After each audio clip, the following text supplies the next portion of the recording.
friends on my channel Accent with Trick Ayush sir English. तो friends आज without wasting any time मैं आज आपको बात करने वाला हूँ वोकेबलरी के बारे में।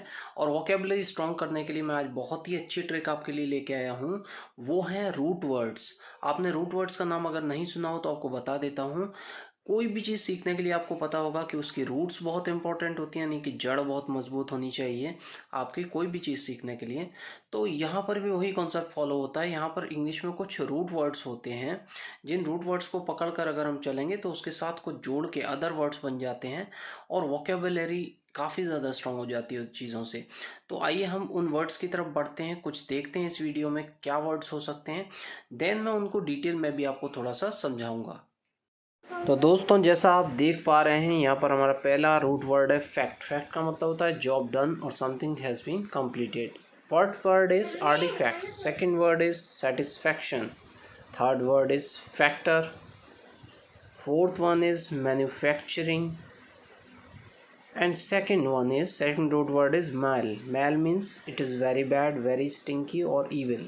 First word of mal is malign, second word is malicious, third one is malice, fourth one is malignant, fifth one is malaria, sixth is malnutrition, seventh one is malformation, eighth one is malfunction. Now the next root word is anti. Anti means opposite or against. Anti is first word is antisocial, second is anti-glare, third one is antiperspirant or anti-transparent, next one is antibiotic, and the fourth root word is dict. Dict means to say or to speak. First word of dict is dictionary, second word is diction, third one is dictation, fourth one is dictator, fifth is dictate. Now the root word number 5 is rupt. Rupt means to break open or to burst. The first word of rupt is corrupt, second one is disrupt, third one is interrupt, fourth one is erupt, fifth one is abrupt, sixth one is. तो friends first root word का सब word है artefact, जिसका मतलब होता है ऐसे man made objects जिनका सम हिस्टोरिकल या कल्चरल सिग्निफिकेंस हो। ठीक है। हमारा दूसरा सब वर्ड है सेटिस्फैक्शन। सेटिस्फैक्शन का मतलब आप सभी को पता होगा, तो ज़्यादा बताने की मुझे ज़रूरत नहीं लग रही है यहाँ पर। तो friends third word is factor. Factor का मतलब हुआ one of several things that influence और कॉज अ सिचुएशन, एक सिचुएशन के लिए ज़रूरी जो होती हैं। And the last one is manufacturing. Manufacturing एक लार्ज स्केल प्रोडक्शन गुड्स की जगह होती है जहाँ पर रॉ मटेरियल से चीज़ें बनाई जाती हैं। तो दोस्तों हमारा अगला वर्ड है मलाइन। मलाइन का मतलब होता है किसी चीज़ के लिए वो रीज़न जो कि हार्मफुल या इविलनेस को बढ़ाने के लिए ज़रूरी है। Next word is malicious. Malicious का मतलब है किसी चीज़ की हार्म के लिए अपसेट या अदर पीपल को एडजेक्टिव की तरीके से यूज़ किया जाता है इसको। Next word is malaise. Malaise हम यूज़ करते हैं किसी चीज़ को थ्रेटनिंग या डराने के लिए ईविल के रूप में, यानी बुरी चीज़ ही होती है ये भी। अब नेक्स्ट वर्ड इज मैलिग्नेंट, जो कि किसी चीज़ का कारण होता है हार्म का, सफरिंग का या डिस्ट्रेस, डिलिबरेटली फीलिंग और showing will hatred.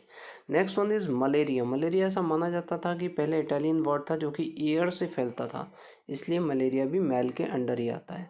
Next one is malnutrition, यानी कि प्रॉपर तरीके से न्यूट्रिशन ना प्रोवाइड होने को ही मैल न्यूट्रिशन कहा जाता है। अब नेक्स्ट वर्ड जो हमारा है वो है मैल फॉर्मेशन। किसी भी ऑर्गन्स का गलत तरीके से फॉर्मेट हो जाना, वो फॉर्मेशन हो जाना मैल फॉर्मेशन है। Next one is malfunction. Malfunction यानी किसी भी पीस मशीन का या इक्विपमेंट का गलत तरीके से लग जाना या गलत लगना हो जाना। तो दोस्तों हमारा अगला वर्ड है एंटी सोशल, जिसका मतलब होता है कोई भी चीज़ या व्यक्ति जो कि सोशल या सामाजिक ना हो, वो एंटी सोशल कहलाता है। Next one is anti glare. Anti glare मतलब ऐसी चीज़ें जो कि ऐसे ग्लासेस या चीज़ें जो कि हमें चौंधे से बचाती हैं, परेशानी से बचाती हैं। Next one is antibiotic. ये सभी को पता है, ऐसी दवाएं या फिर कोई ऐसी चीज़ें जो कि हमें चीज़ों से दूर करती हैं, यानी परेशानियों से दूर करती हैं। Next one is dictionary. Dictionary सभी को पता है, शब्दकोश कहलाता है। डिक्शनरी इज शब्दकोश। Next one is diction. Diction एक बोलने का तरीका या लहजा होता है, उसे हम डिक्शन बोलते हैं। नेक्स्ट वर्ड जो हमारा है वो है डिक्टेशन। कोई भी उर्दू मीनिंग या हिंदी इंग्लिश मीनिंग किसी भी तरीके के रीडिंग के तरीके को हम डिक्टेशन बोलते हैं। Next word is dictator. Dictator एक तानाशाह होता है, तानाशाह को ही हम डिक्टेटर बोलते हैं। And that is the simple word जो कि हमें पता है। Next one is dictate. कोई भी चीज़ या कोई भी ऐसे या कोई भी छोटी मोटी चीज़ें जो हमें बोलनी होती हैं कहीं भाषण में, वो डिक्टेट करना होता है। Next one is corrupt. Corrupt का मतलब सभी को पता है कि कोई भी व्यक्ति जो करप्ट है वो दोषी होता है, करप्ट होता है, तो करप्ट हम यूज़ कर सकते हैं। डिसरप्शन। डिसरप्शन का मतलब होता है कि कोई ऐसी चीज़ें जो हमें चीज़ों से भटकाती हैं, वो डिसरप्ट करती हैं, वो डिसरप्शन होता है। Next means interrupt. किसी चीज़ में हमें बाधा दे फैलाना या कोई परेशान किया जा रहा हो तो उसे इंटरप्शन कहलाता है। ठीक है। Next word is erupt. Erupt जो कि वॉल्केनोज के लिए भी आप यूज़ कर सकते हैं कि वो अचानक से उदित हो जाना या निकलना, एरप्ट हो जाना बुरी तरीके से।